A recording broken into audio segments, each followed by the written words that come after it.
Saludos jóvenes estudiantes, vamos a continuar con este ciclo de ponencias acerca de el taller de ganadería y cambio climático. Y en esa oportunidad vamos a ver el tema de contaminantes atmosféricos y gases de efecto invernadero que se producen por la actividad ganadera, ¿no? Esto, como saben, se va a producir en cualquier tipo de sistema productivo y en cualquier ecosistema, ¿no? En algunos tal vez más que en otros, de tal forma de que debemos conocer cómo se contamina la atmósfera y también cómo se generan los gases de efecto invernadero por la actividad agropecuaria. Bien, esta diapositiva ya la conocemos. Lo que tenemos que recalcar es de que en cada uno de los pasos del sistema de producción, lo que se denomina la producción primaria, la producción secundaria, la transformación, se va produciendo impactos ambientales, ¿no? Muchos de esos impactos ambientales se representan por la generación excesiva de gases de efecto invernadero, pero también de contaminantes atmosféricos. Debemos de preguntarnos varias cosas para entender bien, digamos, esta ponencia. Entender que es la ganadería contaminante, ¿no? Debemos entender esto.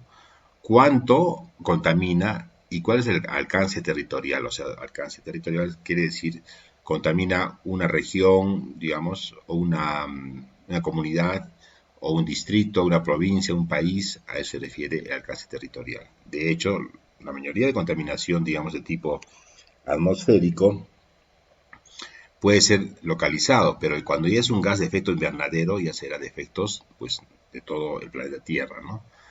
Hay sistemas que contaminan más que otros, veremos eso. ¿Qué especies contribuyen más? Hay una tendencia, es estático o se está incrementando. ¿Se podrá minimizar esa contaminación o qué efectos ya podemos observar nosotros, ¿no? Entonces, vamos a ver rápidamente en esta ponencia algunos aspectos importantes, ¿no? Por ejemplo, de saber de que la ganadería, que es, digamos, las principales actividades económicas sobre el planeta, y por supuesto que hay países que su principal actividad económica se basa en ganadería, y también dentro de un país, ¿no? Por ejemplo, hay departamentos, hay lugares en el Perú donde la producción agropecuaria es más intensiva que en otros lugares, ¿no? Entonces, la ganadería, que sabemos que es la base, digamos, de la alimentación, tiene diferentes tipos de retos, ¿no? O de exigencias. Por ejemplo, el término primero que hemos revisado, que es el tema de eficiencia, es producir más sin contaminar, por decirles, ¿no? Por supuesto que eso va a conducir a que haya una alimentación segura de la población, ¿no? Y esta alimentación tendrá que ser saludable y de calidad, ¿no? Debemos entender que la población mundial también es creciente, o sea, siempre está creciendo más la población, pese a que haya pandemias, que haya enfermedades, siempre la población está tendiendo a crecer más, ¿no? Cada vez hay más cantidad de humanos, digamos. En ese entender, debemos de conocer que los recursos para mantener a tantos humanos son limitados. O sea, no siempre va a haber un momento en que va a haber un equilibrio, digamos, entre lo que es los recursos y los que consumen los recursos, ¿no? Tal vez haya muchas personas y pocos recursos. El cambio climático es un reto importante y es uno de los puntos, digamos, de este taller, de entender el cambio climático, ¿no? Entender de que se produce por efectos, digamos, de las actividades económicas, entre ellas la agricultura, ¿no? El otro tema es el tema de bienestar. Ya saben de que es un punto muy importante el tema del bienestar animal, porque sabemos de que si nosotros cumplimos con, digamos, las directrices generales de bienestar animal, vamos a cumplir con la parte productiva, económica, pero también con una parte ética, ¿no? Ética y moral, que es de no causar daño o sufrimiento innecesario a los animales. Bien. El otro punto importante es saber de que cualquier actividad humana, en cualquier contexto, industrial, ganadero, y lo que ustedes imaginan, va a contaminar, ¿no? Algunas directamente, como por ejemplo esta fábrica que vemos aquí en la diapositiva, una fábrica que emite una cantidad inmensa de humo, ¿no? Que tendrá diferentes tipos de gases, va a contaminar en definitiva pues el ambiente, ¿no? Los autos también, como ven ahí, también son altamente contaminantes, pero también animales, porque también ellos, para su proceso productivo, requieren grandes cantidades de insumos de energía, o sea, de materia y de energía, ¿no? Que se transformará en producto, pero una parte, como hemos visto en el tema de eficiencia, no todo se produce o no todo se va a convertir en producto, también se convierte pues en contaminantes, que es justamente el tema de esta charla. Debemos entender de que los seres vivos se componen, como ya vimos anteriormente, y esto complementa lo mencionado anteriormente. Debemos entender de que todos los seres vivos están compuestos de biomoléculas, ¿no? Que no es más que un ordenamiento de elementos químicos. Las moléculas es un conjunto de elementos químicos, digamos, estructurado, ¿no? Entonces, ¿qué elementos químicos? Los que ya mencioné anteriormente, como carbono, hidrógeno, oxígeno, nitrógeno, sulfuro o azufre, que es lo mismo, y el fósforo, ¿no? Son el fundamento de la vida y cumplen funciones imprescindibles. O sea, al margen de funciones estructurales, digamos, también tienen algunos niveles de funcionalidad, ¿no? Para que podamos, por ejemplo, mantener una gestación, producir leche, cualquier actividad de un animal o de un humano se basa en justamente el movimiento o sino la utilización funcional de biomoléculas, ¿no? Entonces, vamos a ver la contaminación por la gestión de la producción animal. En general, las actividades humanas, como vemos aquí, por ejemplo, un sistema de producción bajo techo que es medianamente intensivo, se diferencia bastante de un sistema, digamos, extensivo, que es, digamos, un sistema basado en pastoreo, ¿no? Para el caso de, digamos, de vacunos o de rumiantes en general. En cambio, los monogástricos, o mejor dicho, los animales de una sola cavidad en su estómago y que tienen otro tipo de fisiología que se basa, digamos, en digestión enzimática, a diferencia, digamos, de los rumiantes que usan enzimas microbianas de su microbiota, también tienen niveles de contaminación, pero no tal vez en el nivel de producir metano. Recuerden de que estos animales no tienen fermentación en su estómago o en sus cavidades. Lo que pasa es de que ellos contaminan de otra forma, ¿no? Son competencias de otra forma. Vamos a ver rápidamente en las siguientes diapositivas. Ya saben ustedes que como ya indiqué, todo el proceso productivo, como por ejemplo la cría de animales, va a producir algunos productos. Si yo le doy un alimento, ese alimento ingresa al sistema de producción, tanto digamos la conducción, el transporte de materia prima, pero también, por ejemplo, dentro del animal, y esto va a producir carne, leche, excretas, cadáveres, ¿no? Etcétera. Esto va a, este es digamos, una versión muy simplificada de lo que es el proceso productivo, pero recuerden de que en el caso de la materia prima, por ejemplo, insumos para un concentrado, igual tienen que entrar a un proceso, ¿no? Un proceso, a un nivel productivo, un nivel, digamos, de transformación, tal vez, de harinas y convertirlo en pellets. Entonces, igualmente, ellos van a producir residuos y productos en general. Entonces, aquí vemos de que en este proceso es donde se van a comenzar a producir, se van a comenzar a generar ciertos contaminantes, ¿no? Ya sea atmosféricos, ya sean de gas efecto invernadero en general.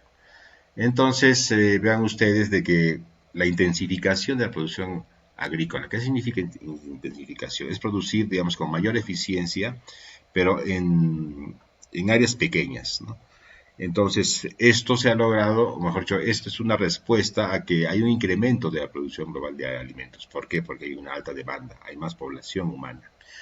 ¿Esto contamina el ambiente? Sí lo contamina, a niveles que antes no se observaban. ¿Por qué? Porque la población era, no sé, 10% menos de la que existe ahora, ¿no?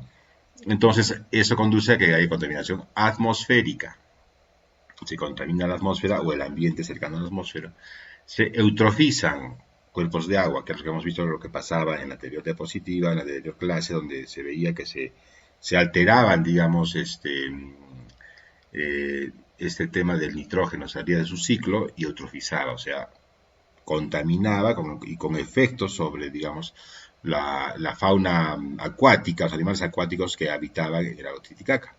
Y otra, por supuesto, la disminución de la biodiversidad de las naturales. ¿Por qué? Porque se está sembrando, se necesita sembrar muchas áreas de cultivo para justamente producir alimento tanto para el hombre, pero principalmente para los animales, ¿no? Sobre todo para animales tipo cerdo, tipo ave, que tenemos que hacer deforestaciones en muchos lugares, sobre todo en selva tropical, digamos, o amazónica, para que se pueda establecer algunos cultivos como soya, maíz, etcétera, para alimentar a grandes cantidades de animales en base a una demanda también del humano, ¿no?